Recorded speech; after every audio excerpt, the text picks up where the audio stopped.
လာပါရှင်မမီကြတည်းလားရှင်အားလုံးပဲပျော်ရွှင်စရာမြန်မာနှစ်တကူလေးဖြစ်ကြပါစေရှင်အားလုံးပဲအထူးကြီးစိုက်ကြပါဘောနော်အဲ့တော့မတင်လာကြပြီဖြစ်တယ်ဒီနေ့ချက်ပြပေးသွားမယ်ဟင်းလေးကတော့ကျုပ်ဟင်းကိုမှခရမ်းချင်သေးအနှစ်ပေါ့နော်များလေးနဲ့ချက်ထားတဲ့ကျုပ်ဟင်းလေးပဲဖြစ်ပါရဲ့ရှင်ဒီရက်ပိုင်းကျမဒီငလျင်တွက်တီကိုပါရောဆိုအဲ့လိုအနေနဲ့အလုံးရှုံနေရလေးကြောက်ဗီဒီယိုအတန်လေးနဲ့မတင်ဖြစ်တာနားလည်ပြီးကြပါနော်ပထမဆုံးအနေနဲ့စက်သွန်နီလေးကိုပေါ့နော်စက်သွန်နီများအနှစ်များလုံးမှာဖြစ်တဲ့အတွက်ကြောင့်မလို့စက်သွန်နီလေးကိုပုံမှန်ထပ်ပို့ပြီးတော့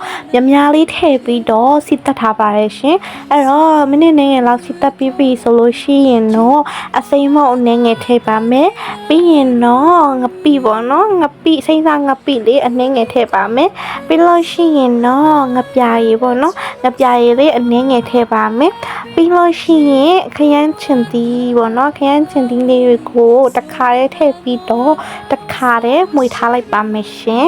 အခုပေါ့နော်ကြားရမြင်ရတဲ့တည်င်းတွေကအခုတလောတိတ်ပြီးတော့မကောင်းပေါ့နော်အဲ့တော့ကျမတို့ကလည်းဒီငလျင်ပေးတဲ့အတွက်ကိုတက်နိုင်တဲ့လောက်လေးကိုမှရှိတဲ့ကိုပမာဏလောက်လေးပေါ့နော်တက်နိုင်လောက်လေးကိုလူထားရပေါ့နော်ဒါပေမဲ့လည်းကိုတိုင်းကိုရောက်ပြီးတော့မလူတန်းနိုင်တဲ့ခါကျတော့ကိုလည်းတကယ်ကိုအိမ်ထဲမှာပဲနေပြီးတော့လိုမျိုးစိတ်တန်အားရပြီးတော့ပေါ့နော်ဗီဒီယိုလေးတွေကိုအတန်နဲ့မတင်ပေးဖြစ်တာပါရှင်ဘလို့ပဲဖြစ်မန်းလေးသူမန်းလေးသားတွေကိုစကိုင်းသားတွေကိုငလီနာထန်ရတဲ့မြို့နယ်တွေအားလုံးလည်းအတင်းထားကြပါရှင်လို့ပြောချင်ပါတယ်ရှင်အဲ့တော့ခင်းချင်းဒီအနှစ်လေးတွေ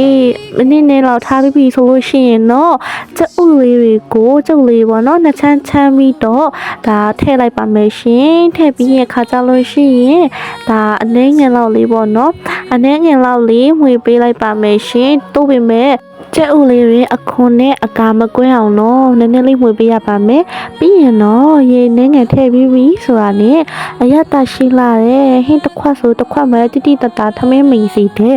ကျဥခရမ်းကျင်တီနှဟင်းလေးရရှိပြီပဲဖြစ်ပါရဲ့ရှင်ကျေးဇူးပေးကြရဲပိတ်တဲ့တယောက်ချင်းဒီတိုင်းကိုလည်းကျေးဇူးအထူးပဲတင်ရှိပါရဲ့ရှင်အားလုံးပဲငလျင်တမလေးအမြဲဆုံးကြွေးကြပါစေလို့ဆုမကောင်းတောင်းပေးလိုက်ပါရဲ့ရှင်